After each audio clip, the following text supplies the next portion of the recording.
You believe that Stalin used psychological warfare to defeat Hitler's army before the battle even began. Yes, through propaganda and words, he didn't fight with the army alone, but with the minds of people. He entered the soldiers' minds before the first shell exploded in Stalingrad, turning fear into a deadly psychological weapon that changed the course of the war.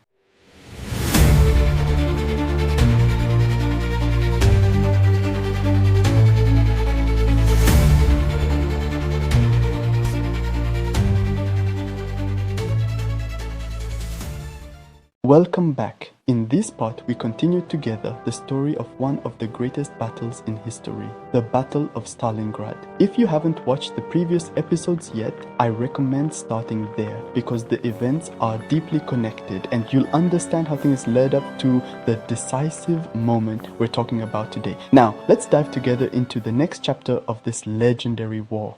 6. The role of the Soviet Union. Although military plans were prepared and strategies carefully devised to defeat the enemy, what truly decided the outcome was not only on the battlefield, but in the minds of political leaders. Stalin's leadership played a pivotal role in the defense of Stalingrad, from organizing civilian evacuations amid bombardments to introducing thousands of new soldiers into the Red Army and up to the counter-offensive that completely changed the course of the war. But the battle was not fought with bullets alone. It was also fought through Soviet propaganda, tools for spreading messages and ideas aimed at shaping public opinion, supporting the government, and advancing national objectives. Soviet propaganda waged a parallel war over awareness. Imagine how they portrayed the defense of Stalingrad. A decisive battle waged by the entire nation, not just a military confrontation. The goal was clear, turning the city into a symbol of resilience and heroism, creating a story that united the people behind leadership and reshaped the population's perception of the war itself.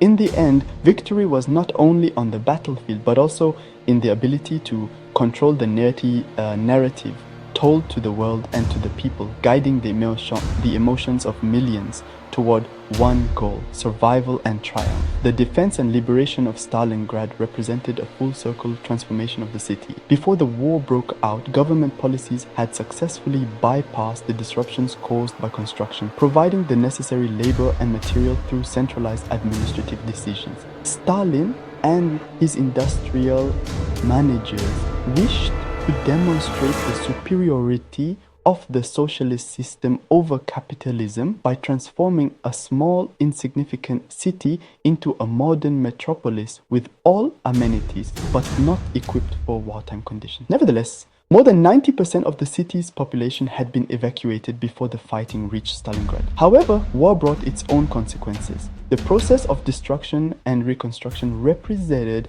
a second test of the socialist economy's ability to absorb war damage. The population's response during the battle was simultaneously a fulfillment of present needs and a pioneering act of sacrifice for future generations. Stalin's Soviet leadership, played a crucial role in formulating the defense strategy during the Battle of Stalingrad, reflected in Joseph Stalin's overall political guidance. Despite organized military planning, divisions remained within Soviet leadership.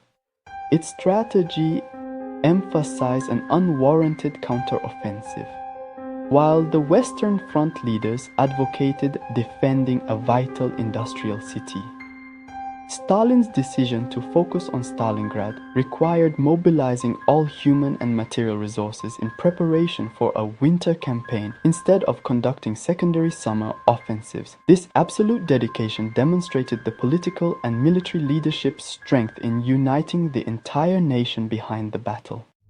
Soviet propaganda efforts. Soviet propaganda efforts in Stalingrad were akin to stirring patriotic spirit among soldiers and civilians alike, and were led personally by Joseph Stalin. Imagine Stalin directing speeches sometimes not only to Soviets, but even to German soldiers, attempting to reach their minds and consciences, reminding them of humanity in the face of Nazi brutality. Additionally, military leaders issued propaganda messages aimed at swaying German soldiers along the front. So in high Lattice on morale. The captured German documents show that these efforts were not without effect. At times they had a tangible impact on German forces. However, the response was not always strong. Often these appeals were met with shivering silence amid the bitter winter of 1942-1943, as if people wondered, could words truly change the fate of the war? Nevertheless, these efforts indicated Soviet morale's vulnerability rather than ignorance of German psychology.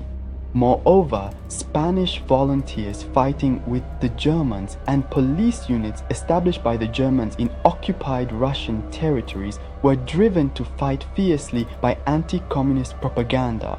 Meanwhile, Soviet secret police operations behind the front, along with the Red Army's major victories, ultimately affected a wider segment of German soldiers. The Soviet Union's influence was not limited to the battle inside Stalingrad. It also extended to foreign forces fighting alongside the Axis. Imagine General Motoharu Ota focusing on Japanese forces, while the Soviet Union tried to convince them to give full priority to the fight against Russia, allocating only minimal troops and resources to other fronts. In early 1943, the Soviets took another strategic step, offering Japan broad territorial concessions and a peace treaty while intensifying propaganda campaigns aimed at them, appealing for peace from the perspective of joint cooperation and the shared impact of communist Russia in East Asia. Imagine how words and diplomacy, alongside military power, could alter the calculations of an entire nation and redraw the maps of conflict even before the curtain fell on the battle. A real story. During the propaganda campaign, during the battle in the streets of Stalingrad, German soldiers were trapped between city ruins and the Red Army. The Soviets distributed small leaflets showing that their units were fortified and that any additional resistance would be futile and that enemy supplies were limited. Now imagine yourself as a young German soldier, weary from fighting, seeing these leaflets among the rubble and noticing that civilians do not flee but continue to resist steadfastly. These words and fabricated messages made him doubt his command's plan and lose some motivation to fight, while fear and cold intensified his sense of helplessness. Indeed, these messages caused morale disruptions among German soldiers in some sectors, helping the Red Army launch more effective counterattacks as German resistance weakened in certain areas. Lesson: words and propaganda, when used intelligently, can be a weapon equal to military force, even in the toughest battles. And now, don't forget to read the practical lesson learned from today's story. It's waiting for you on our blog. The blog link is in the description. Go now and discover the important lessons you can apply in your life. In your opinion, was the victory at Stalingrad the result of Soviet leadership, genius, or the strength and resilience of the people? Share your thoughts in the comments. If you liked the video, don't forget to support me with a like and subscribe to the channel so you'll get the newest episodes of the Stalingrad battle series as soon as they are released. The story isn't over yet. There are still many thrilling chapters waiting for you. So stay tuned, because the best is yet to come.